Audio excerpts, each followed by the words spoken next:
ఈ Nizamabad tax bar association మీరే నిర్ణయం పెట్టారా సార్? అది వాళ్ళు వేరే వాళ్ళు పెట్టారా? అది అంతకుముందు 50 సంవత్సరాలు ట్యాక్స్ బార్ అసోసియేషన్ ఉండేది నిజామాబాద్కి. నేను అక్కడ ఉన్నప్పుడు మీరు ప్రెసిడెంట్గా నేను ప్రెసిడెంట్ కూడా చేయడం జరిగింది ట్యాక్స్ బార్ అసోసియేషన్కి. ఆ తర్వాత ఆ ట్యాక్స్ బార్ అసోసియేషన్కి ప్రెసిడెంట్ చేసిన పీరియడ్లోనే ఎక్కువ మంది ఇక్కడ హైదరాబాద్ నుంచి నాకున్న కాంటాక్ట్స్ని ఆఫీసర్స్ని కానీ స్పీకర్స్ కానీ తీసుకెళ్ళడం, మీటింగ్స్ అరేంజ్ చేయడం ఇలాంటివి ఎక్కువ జరిగేది అనమాట. ఇప్పుడు కూడా జరుగుతుంది. అంటే అప్పుడు మేము స్టార్ట్ చేసామంట ఎక్కువగా యాక్టివ్ చేయడము, కమిషనర్తో కానీ వాళ్ళ ఇంట్రాక్షన్ మీటింగ్ పెట్టడము, డిపార్ట్మెంట్తో ఇంట్రాక్షన్ మీటింగ్ పెట్టడము. తర్వాత ఛాంబర్ ఆఫ్ కామర్స్ కూడా నిజామాబాద్లో ఛాంబర్ ఆఫ్ కామర్స్ ప్రమోటర్ 99లో స్టార్ట్ చేసినప్పుడు నేను ప్రమోటర్గా ఉన్నాను అక్కడ, వన్ ఆఫ్ ద ప్రమోటర్గా. ఈ విధంగా ఆర్గనైజేషన్స్ లోపల యాక్టివ్గా ఉన్నప్పుడు ఇవన్నీ చేసేవాళ్ళం సార్. ఇవంతా ఒక ఎత్తు, మరి లయన్స్ క్లబ్ ఎట్లా వచ్చింది సార్? నేను సీఏ పాస్ అయిన తర్వాత లయన్స్ క్లబ్ అప్పుడు జాయిన్ కామని చెప్పారంటే 84లో జాయిన్ కావడం జరిగింది. అప్పటి నుంచి కూడా అప్పుడు లయన్స్ క్లబ్ ఆఫ్ ఇందూర్కి వేసాను నిజామాబాద్కు. అప్పుడు 98లో ప్రెసిడెంట్ కూడా చేశాను అక్కడ. ఇప్పుడు లయన్స్ క్లబ్ హైదరాబాద్ సనత్ నగర్లో మెంబర్గా ఉన్నాను. నియర్లీ 40 years నుంచి లయన్స్ క్లబ్ అసోసియేషన్ ఉంది సార్. ఇప్పుడు రీసెంట్గా నాకు తెలిసిన పరంగా గత 3 months బ్యాక్ కూడా మీకు హర్యానా నుంచి ఒక యూనివర్సిటీకి మీరు కో ఫైనాన్సర్ కదా దానికి సెలెక్ట్ అయ్యారు సార్. సో ఇట్ వాజ్ మళ్ళీ ఎక్స్టెండ్ అయ్యింది అనుకుంటా కదా సార్ మీకు అది? అయితే 2 years బ్యాక్ హర్యానా గవర్నమెంట్లో Kurukshetra university and Rohtak university okay finance కమిటీలో ఇద్దరు ఇండిపెండెంట్ మెంబర్స్ని తీసుకుంటారు ఫైనాన్స్ కమిటీలో. Okay sir. ఒకతను అంటే బాంబేని చార్ట్ అకౌంట్ ఇచ్చారు, ఒకటి నాకు ఇచ్చారనమాట. కురుక్షేత్ర యూనివర్సిటీ, రోహ్టక్ యూనివర్సిటీలో అది కంటిన్యూ అవుతుంది. 2 years కంటిన్యూ అవుతుంది. మొన్న కురుక్షేత్ర యూనివర్సిటీ కూడా రెన్యువల్ చేయడం, ఇంకో 2 years కూడా రెన్యువల్ చేయడం జరిగింది. వాళ్ళ ఫైనాన్స్ వాళ్ళ అకౌంట్స్ అన్ని స్టేట్మెంట్స్ చూసిన తర్వాత మనకి డౌట్స్ క్లారిఫికేషన్స్ ఉంటే కూడా క్లారిఫై చేయడం కొరకు చేయడం జరిగింది. మన 2-3 సార్లు మీటింగ్, ఆన్లైన్లో మీటింగ్ జరుగుతుంది, అటెండ్ కావడం జరుగుతుంది. సార్ ఇప్పుడు ఇన్ని అంటే దగ్గర ఒక 12-13 ఆర్గనైజేషన్లో మీరు పనిచేసారు సార్. అంటే మీ సీఏ కాకుండా మీరు 13-14 దాకా చేశారు. అంటే టైం ఎట్లా తీసుకున్నారు సార్? అంటే మీ ఆఫీసు సీఏ అంటేనే మీకు ఫైలింగ్ అదంతా ఉంటుంది. సో దానికి ఎట్లా మీరు చేశారు? నేను పని చేయడం కంటే చేయించడం ఇష్టపడతాను సార్. నాకు పని చేయడం రాదు, ఐఎమ్ హార్డ్లీ వర్కింగ్.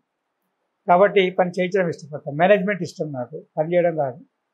నేను స్టార్టింగ్ ఆఫీస్ పెట్టినప్పటి నుంచి కూడా నేను పని తక్కువ చేసేవాడిని. అప్పుడు ప్రతి కేసు డిపార్ట్మెంట్కి వెళ్ళాల్సి వస్తుంది, ప్రతిరోజు డిపార్ట్మెంట్కి వెళ్ళాల్సి వస్తుంది.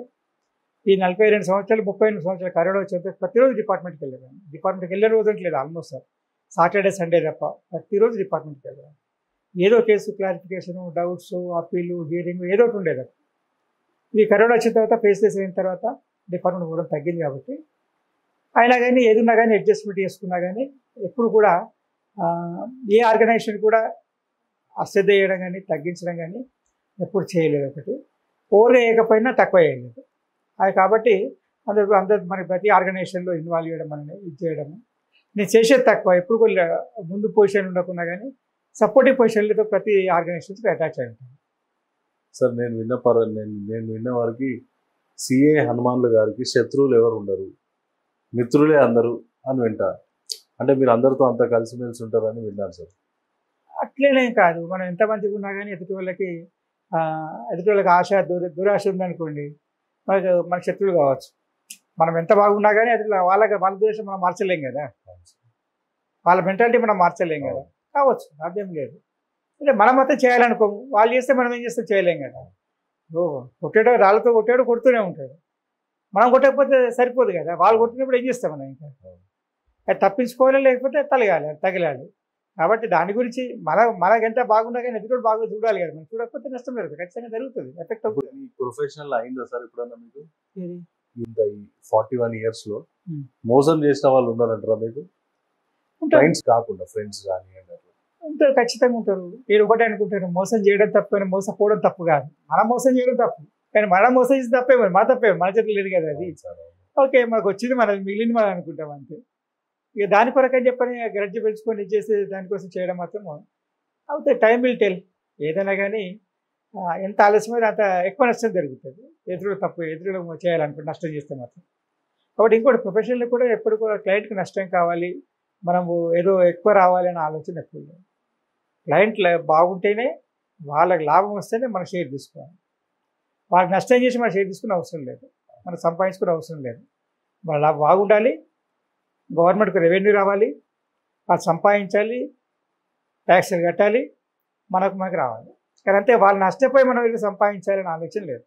డిపార్ట్మెంట్లో కూడా ఎప్పటికి కూడా ట్యాక్స్కి వచ్చేది ఉంటే ఖచ్చితంగా కట్టిస్తాము, డిపార్ట్మెంట్కి వచ్చేది ఉంటే కట్టిస్తాము. డిపార్ట్మెంట్ రీఫండ్ వచ్చేది కూడా డిపార్ట్మెంట్ వదిలేదు. 80% కూడా ట్యాక్స్ కట్టేది డిపార్ట్మెంట్ దగ్గరేమో క్లయింట్ రిప్రజెంటేటివ్, క్లయింట్ దగ్గర డిపార్ట్మెంట్ రిప్రజెంటేటివ్ అన్నమాట. ఈ విధంగా చేయడం వల్ల నాకు కాంప్లికేషన్స్ లేవు, ఎక్కువగా డిస్టర్బెన్స్ లేదు, ఆ తర్వాత మిస్అండర్స్టాండింగ్స్ లేవు. డిపార్ట్మెంట్ కూడా నేను చెప్పేది నమ్మేవాళ్ళు చాలా వరకు కూడా, ఎందుకంటే మనం క్లియర్ చెప్పేవాళ్ళం కాబట్టి. ఒప్పుకోలేకపోతే లేదు, లేకపోతే పైగా హయ్యర్ అథారిటీస్కి వెళ్తారని చెప్పిన వాళ్ళు కాబట్టి డిపార్ట్మెంట్ కూడా ఎప్పుడు కూడా నేను ఒక ఆపోజిట్ పార్టీ లెక్క చూడలేదు ఏ ఆఫీసర్స్. అది అడ్వాంటేజ్ అయింది. క్లయింట్లో కూడా ఏంటంటే వాళ్ళు కొందరు నచ్చని వాళ్ళు వెళ్ళిపోయారు. వీళ్ళు ఈ విధంగా సర్టిఫికేట్ ఇవ్వండి, ఆ విధంగా ఇవ్వండి, ఈ విధంగా చేయండి, నేను చేయనని చెప్పినట్టు వెళ్ళిపోయారు. పోయిన వాళ్ళు పోయినట్టుకున్నాను నేను. I'm the representative of the profession. మా ఇన్స్టిట్యూట్కు రిప్రజెంటేటివ్ నేను. నా వల్ల మీ ఇన్స్టిట్యూట్కి చెడ్డ పేరు రావద్దు, నా క్లయింట్కి రావద్దు, డిపార్ట్మెంట్కి రావద్దు, మా ఇన్స్టిట్యూట్ చెడ్డ పేరు రావద్దు, నాకు రావద్దు, ఎవరికి చెడ్డ పేరు రావద్దని నా ఉద్దేశం. దానివల్ల కొంచెం నచ్చకపోయినప్పుడు వెళ్ళిపోయి మన ఉన్న వాళ్ళే సరిగ్గా ఉంటే చాలు. 20% ఎప్పుడు సాటిస్ఫై అయ్యలేం వాళ్ళని, 80% సాటిస్ఫై ఉంటారు. 80% మనతో ఉంటే చాలు, 20% పోతే పోని అనుకుంటాను. ఆ విధంగా కొందరు వెళ్ళిపోయారు, కొందరు నచ్చిన వాళ్ళు వచ్చారు. ఆ విధంగా మనకు ఎలాంటి ఇబ్బందులు లేకుండా పీస్ఫుల్గా ప్రొఫెషన్ నడుస్తుంది, కాంప్లికేషన్స్ లేకుండా. కాంప్లికేషన్ అంటే టెన్షన్ మనకు ఉంటుంది, క్లయింట్కి ఉంటుంది, డిపార్ట్మెంట్లో కూడా వాళ్ళకు ఉంటుంది, అందరికీ టెన్షన్ ఉంటుంది. పీస్ఫుల్ అయిపోయింది అనుకో, ఎంత పెద్ద కేసు అయినా కానీ పీస్ఫుల్గా సెటిల్ అయిపోతే సమస్య ఉండదు, ఎవరికి సమస్య ఉండదు. నేను ఏంటంటే peaceful settlement, we are the bridge between tax collector, tax payer. వీళ్ళకి ఎక్కువ కావద్దు, తక్కువ కావద్దు, right tax, right person, right time, అది పోవాలి. అది నా ఉద్దేశం. సంపాదించడానికి ట్యాక్స్ తప్పించుకునే ప్రయత్నం చేయొద్దు, నువ్వు ఎక్కువ అడిగే ప్రయత్నం చేయొద్దు డిపార్ట్మెంట్. ఇది నేను ఎక్కువగా ఇన్కమ్ ట్యాక్స్ ఎక్కువ చేస్తాను కాబట్టి దాని గురించి ఎక్కువగా ప్లాన్ చేస్తాను. మిగతా ఏంటంటే కూడా ఎవరైనా అవసరం ఉంటుంటే వాళ్ళకి సహాయం చేయడానికి వేరే వాళ్ళ ప్రొఫెషనల్ హెల్ప్ తీసుకొని హ్యాండ్ ఓవర్ చేస్తాను. ఇప్పుడు ఒకప్పుడు పేపర్ అంటుండే కదా సార్, పేపర్ వర్క్ అనేది ఇప్పుడు అంతా సిస్టమ్ వర్క్ అయిపోయింది. అంటే అప్పటికి ఇప్పుడు చాలా తగ్గింది అంటారా సార్? అంటే వర్క్ అనేది ఇప్పుడు ఫేస్లెస్ రావడం వల్ల 4 సంవత్సరాల నుంచి డిపార్ట్మెంట్కి వెళ్ళాల్సిన అవసరం లేదు, ఆన్లైన్లో సబ్మిట్ చేయొచ్చు పేపర్స్ అన్ని కూడా. అంటే ఇంతకుముందు డిపార్ట్మెంట్కి వెళ్ళి ఆఫీసర్తో మాట్లాడి ఆఫీసర్కి స్లిప్ పంపించి వెయిట్ చేసి ఆయన ఫైల్ తీసిన తర్వాత మనం వచ్చిన పేపర్ తీసుకొని దాని మీద మళ్ళీ వాళ్ళు స్టడీ చేయడము, మళ్ళీ నోటీస్ ఇవ్వడము, మళ్ళీ మనం తీసుకొని మళ్ళీ పేయడం, ఇట్లా ఉండేది. అట్లా కాకుండా మనం ఆన్లైన్లో సబ్మిట్ చేస్తాం, డిపార్ట్మెంట్ చూసుకుంటుంది, దానికి ఏమైనా డౌట్స్ ఉంటే అడుగుతారు, ఇంకేమైనా ఉంటే అడుగుతారు, లేకపోతే వాళ్ళు నచ్చిన ప్రకారం ఆర్డర్ పాస్ చేస్తాం. మనము డిపార్ట్మెంట్కి వెళ్ళాల్సిన అవసరం లేదు, ఆఫీస్తో మాట్లాడాల్సిన అవసరం లేదు, పేపర్స్ ఆన్లైన్లో సబ్మిట్ చేయాల్సిన అవసరం లేదు, ఎలాంటి ఇబ్బందులు లేకుండా. అంటే 3/4 టైం అక్కడే మిగిలేదు అనమాట. ఇప్పుడు 90% టైం నాకు మిగిలిన డిపార్ట్మెంట్కి వెళ్ళాల్సిన అవసరం లేదు, డిపార్ట్మెంట్ ఎవరు మాట్లాడాల్సిన అవసరం లేదు, పేపర్స్ తీసుకెళ్లాల్సిన అవసరం లేదు. మనం ఏ సబ్మిట్ కూడా సబ్మిట్ చేసుకోవచ్చు, వాళ్ళు ఒప్పుకుంటే లేకపోతే లేదు.